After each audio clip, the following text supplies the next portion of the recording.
ஆபிரகாம கர்த்தர் அழைக்கும் போது ஆபிரகாம் விக்கிரக வழிபாடுகள் நிறைந்த ஒரு மனுஷன். அவனுக்குள்ள பாபிலோனிய கலாச்சாரம் நிறைய இருந்தது. அவனை ஒரு புதிய மனுஷனா மாற்றணும். அவனுக்குள்ள இருந்து ராஜாக்களை கொண்டு வரணும். அவனுக்குள்ள இருந்து ஜாதிகளை உருவாக்கணும். அவனுடைய சந்ததிக்குள்ள பூமியில் இருக்கிற ஜனங்கள் எல்லாரையும் ஆசீர்வதிக்கணும். ஆண்டவர் திட்டம் வச்சாரு. அதனால ஆபிரகாம அழைச்சு இங்கேயும் அங்கேயுமா அவனை அலைய விட்டார். ஒரு இடத்துல இருக்க விடலை. ஏன்? ஒரே இடத்துல இருந்தா ஒரே கலாச்சாரத்தை அவன் பின்பற்றுவான். பாபிலோன் கலாச்சாரம் அவனுக்குள்ள இருந்து வெளியே போகவே போகாது.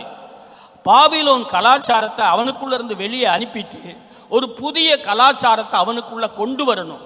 ஒரு புதிய சந்ததியை உருவாக்கணும் அப்படின்னு சொல்லி தான் அவனை தேசாந்தரியாய் அலைய விடுகிறார்.